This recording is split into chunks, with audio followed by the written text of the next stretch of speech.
Thank you, thank you. That was a wonderful contribution to the theme.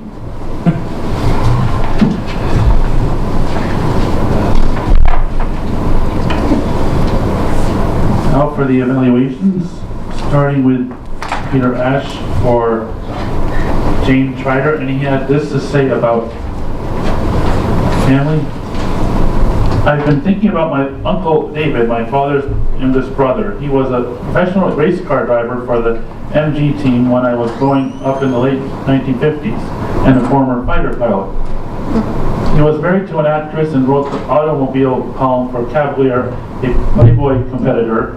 He was a much more exciting guy than anyone else in the family. Welcome, Peter.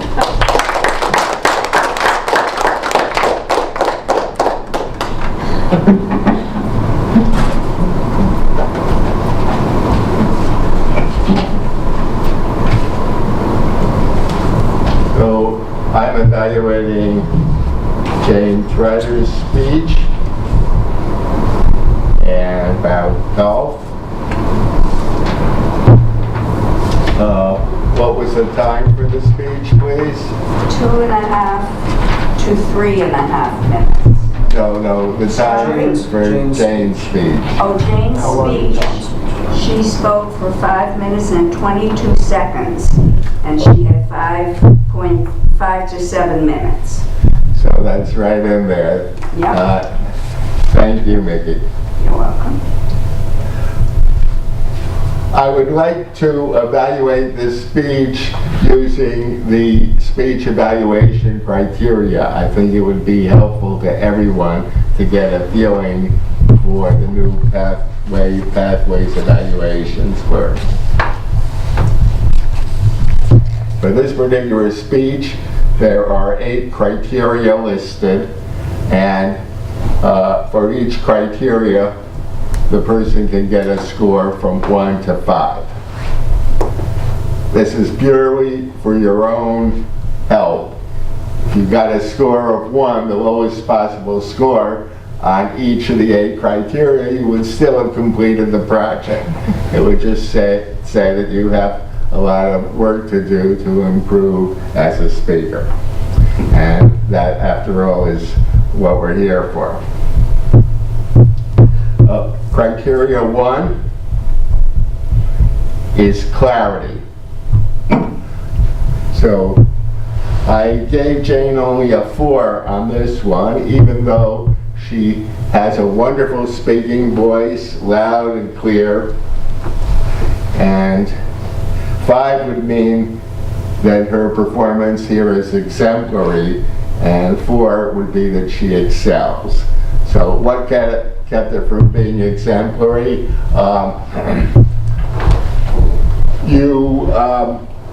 I think even though you have a nice loud voice, you would have done better to have the microphone. There's some people in the club who are quite hard of hearing, and I think they would hear better if it came over the PA system.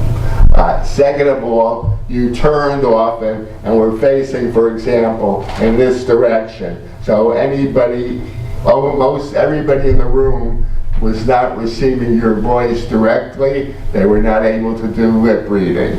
So that's the biggest thing you have to work on, I think.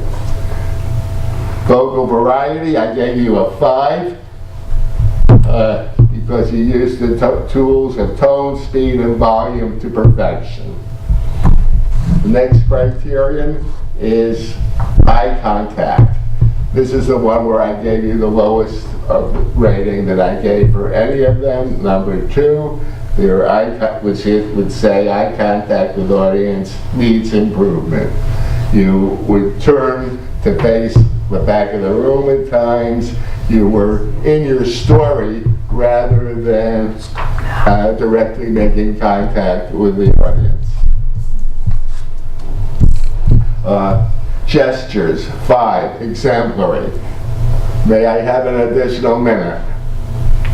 No. I think it would be good if you wrapped up now, since you're at the stop now card.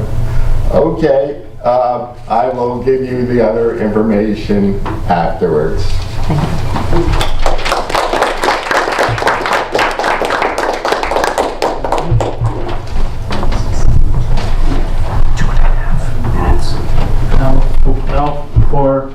evaluation by Bob Avalone of Thai. And Bob had this to say: I greatly admire my maternal grandfather.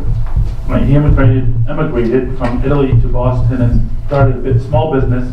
He has a profound influence in my early life. Welcome, Bob. We'll use the mic. Okay, just give me a second, I'll get this here.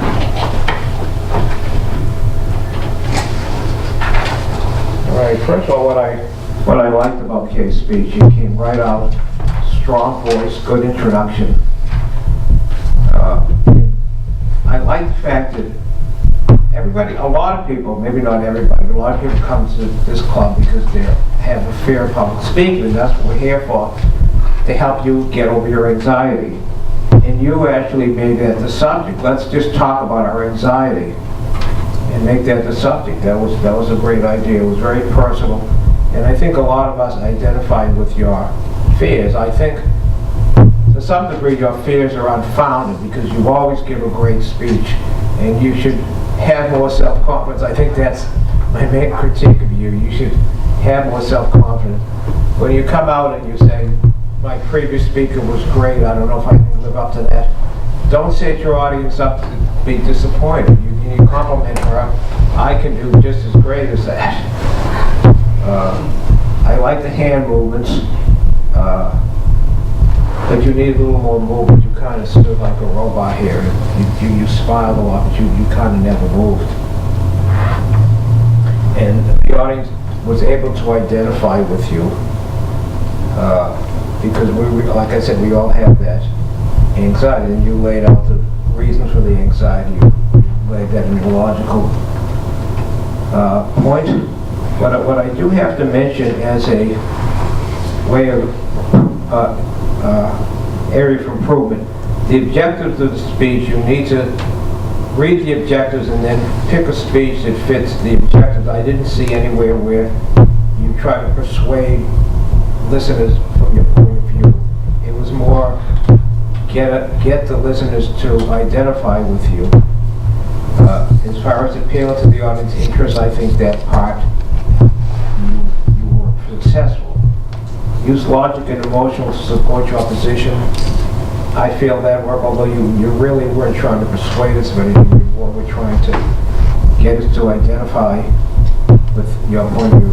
Back it up for a second, I have to ask the time of the speech. The time now is 2. No, the I'm time sorry. of the speaker. 2.5. No, she spoke. Oh, I'm sorry. She spoke Okay. for 7 minutes. How much? She had 5 to 7 minutes and she spoke for 7. Okay, so just 7 minutes. Just into the as far as avoiding notes, I think you were fine on that. You did consult your notes slightly, but not a lot. So like I said, the only thing I would suggest is, I feel like you can do a speech on any subject and you would be great. So when you read the persuasion, when you read the objectives, try to follow that. And otherwise, you're doing great, and I'm looking forward to your 10th speech and getting your competent communicator.